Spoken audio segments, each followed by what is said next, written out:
You know that one store that sells games and sucks? You know the one I mean. The one whose premium refurbished consoles are sometimes straight up broken on arrival? Yeah, you know what I mean. Even if it wasn't in the title, you know what I mean.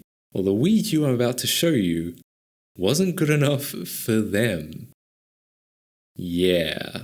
To tell us all about the Wii U, I've invited friend of the channel and former employee of Terrible Game Store, Sarah, aka Wild Fan Appeared, who donated it to me. So go ahead and tell us how you got this Wii U. So I was organizing games behind the counter with my manager when this woman comes in with a shopping cart full of completely trashed consoles. They are really dirty. Obviously, they've been in a dumpster.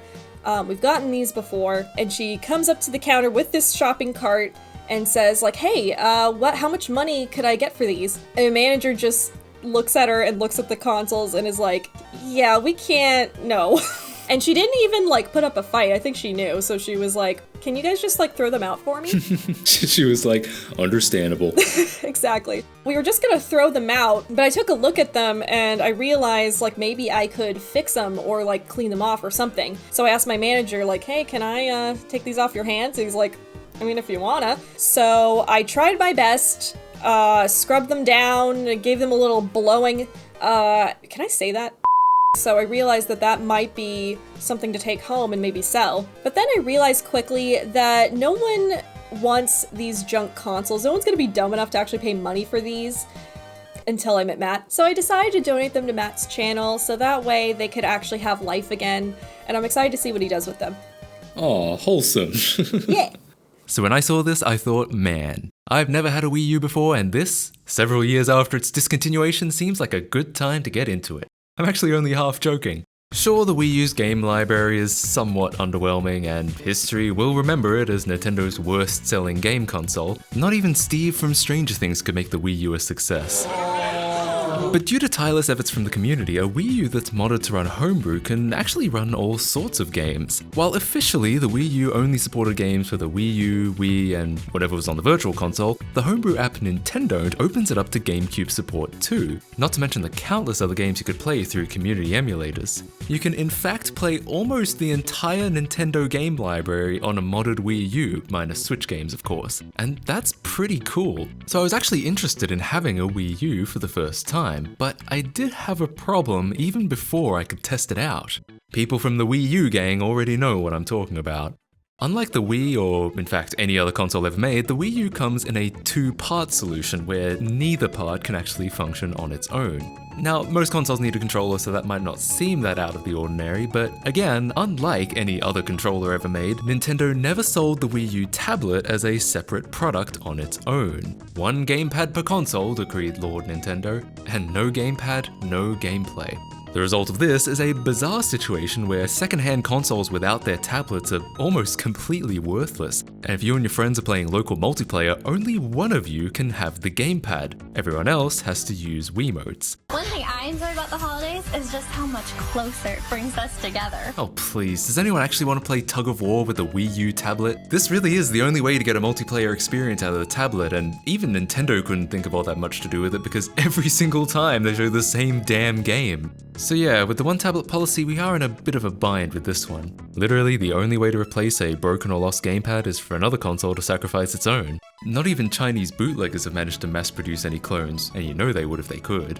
So yeah, this console ended up sitting around for a while so I could procure its second half. Due to the relative scarcity yet absolute necessity of Wii U tablets, finding an affordable one can be a challenging prospect. Many of them are listed for the same price as a whole console with the tablet because, well, the only alternative would be to buy a whole Wii U and sacrifice its tablet. But after a few months of searching, I finally found a tablet relatively cheap. With the tablet and console united, we could finally start getting nowhere. I was also missing a power adapter, and despite the fact that Nintendo uses fairly standard voltages in all of their consoles, starting with the N64, they use completely proprietary plugs, so you can't, for instance, fashion a replacement from power adapters you already have like I did with my NES a few years ago. This forces you to either buy a second-hand adapter, again from some other console that sacrificed theirs, or buy a third-party generic from some company in China. That's the thing, it's not like they're cornering the market because these aren't hard for electronics manufacturers to reproduce. They're only hard for people like me, and it forces me to spend money, not to Nintendo I might add, and contribute to plastic and e-waste in the process. At least these generics are usually universal voltage, arguably making them better than Nintendo's own effectively region-locked adapters. I made a whole video about that problem if you want to check that out. Anyways, now we can finally test this Wii U and answer the burning question of does it actually work? Let's plug it in. Okay, so far nothing has blown up. Let's power it on. Alright, well, it seems to be working. And this is, I guess, the previous owner's me, who seems to go by the name...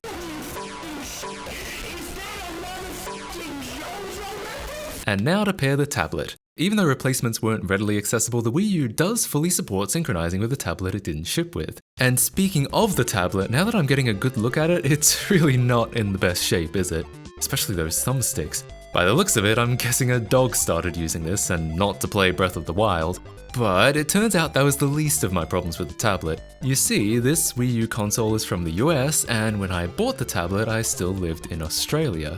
Guess what the company that region locks their AC adapters did to their gamepads? Yeah, so the Wii U refuses to even start up if you pair it with a gamepad from a different region. Wow, cool. Not content with making the tablet hard enough to replace as it is, Nintendo also had to restrict what tablets could pair with what consoles. Honestly, this really pisses me off. Imagine turning on a PS2 just for it to then say, "Fuck you, this controller is foreign." No wonder the Wii U was a failure.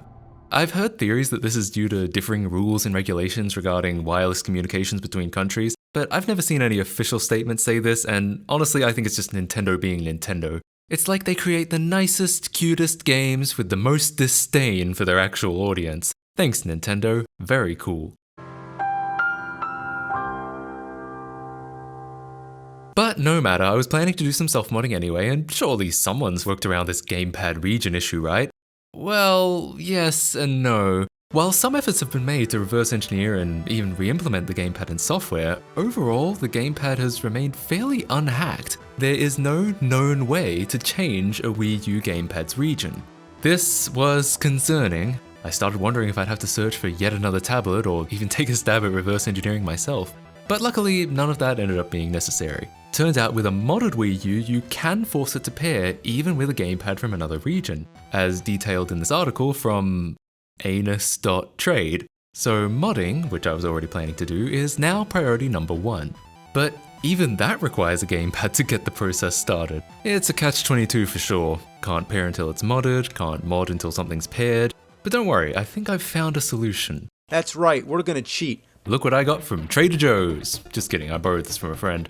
It's a US tablet, so we should be able to get at least everything started. Indeed, it synced perfectly fine, and from here I could do some soft modding. I won't make a tutorial about modding here because modding methods change all the time, especially when newer, better ones come along. What I will say is if you go to wiiu.hacks.guide, that'll definitely get you there.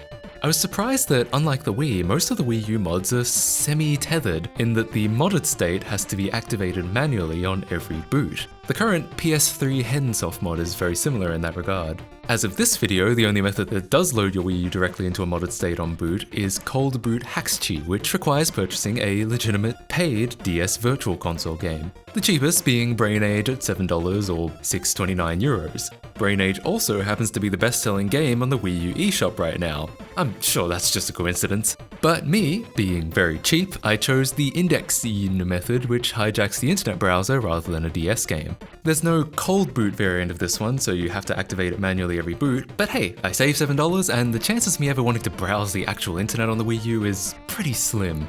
Okay, so here's the Homebrew launcher, which means we're officially all modded. So how do we get this Aussie tablet to sync?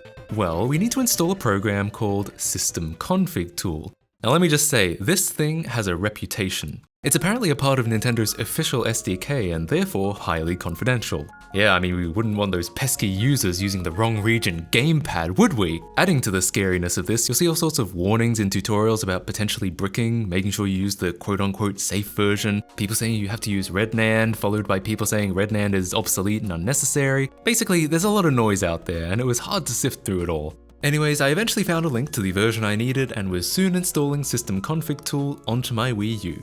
I loaded it up, pared the Australian tablet back, and unceremoniously rebooted. Now for the moment of truth. Will it boot up without complaining about the region? Hey, and there we have it! Fuck you, Nintendo, your region locks ain't shit. I can now return my friend's gamepad and all will be right in the world. I then noticed something else. The Wii U had been quite noisy this whole time, but I didn't think much of it, assuming it was just the fan. But I realized it sounded suspiciously like a disc spinning. Could this Wii U have had a game in it this whole time? Hey, nice. Free copy of Super Mario Bros. U? That's just the cherry on top of the sundae. I was surprised I hadn't noticed this earlier, but it turns out the disc itself was covered in fingerprints, which meant the Wii U was actually having trouble reading it. I wiped the disc clean and the game sprang to life, confirming even the disc drive seems to work. Imagine if the original owners got rid of the Wii U thinking the drive was dead when it was actually just a dirty disc. Even though I wasn't planning on using the disc drive much, it was good to know that it still seemed to work. Honestly, this whole setup is now pretty much perfect. Except, this gamepad does look and feel pretty terrible. So let's do some light restoration work. First, I want to replace these thumbsticks. These ones are absolutely god-awful, and I think it really is about time they got replaced. Like most controllers, you have to take a lot of it apart to get to the thumbsticks, but it's pretty straightforward. Ironically, the worst part about it was the screws. Usually a disassembly is hard because they don't use screws, but Nintendo found a way. Firstly, they're those proprietary tri-wing screws, but as long as you have a screwdriver for those, you should be fine. The real problem are these screw covers. I've seen these before on the Wii and they're just the worst thing. If you happened to trim your fingernails recently, which I did so they wouldn't look bad on camera, they're almost impossible to peel off. And even when you do, most of the time they end up ruined in the process so they don't stick on properly anymore. May as well just leave them off.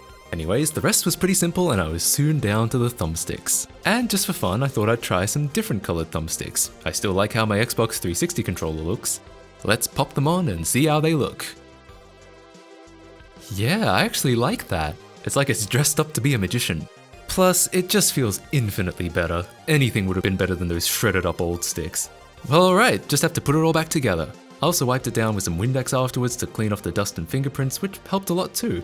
Some of this I don't think I can do much about, like the scratches or the other dog bites in the casing, but honestly, now that the thumbsticks are replaced, I think a lot of people wouldn't even notice, at least at first. I also wiped down the console, which was similarly covered in scratches that I don't think I can do much about. I'm sure there are ways to improve this, but I don't want to resort to sanding or using a magic eraser because I'm worried it'll ruin the console's glossy finish. I'm not really familiar with anything else that could help here, so I think I'll just leave it at cleaning. So with that, the Wii U is all good to go in my eyes.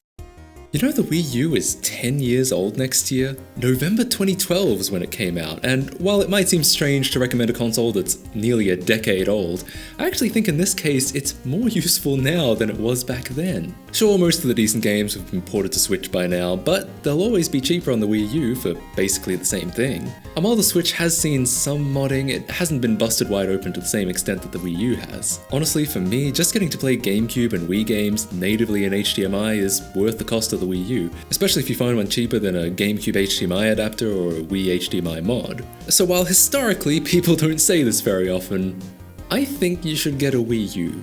Once again, huge thanks to my friend Sarah for donating this Wii U to me. You can go check her out at twitch.tv/awildfanappeared, and as always, thank you so much for watching. I'll see you all in the next video. Bye guys. Subscribe to MattKC.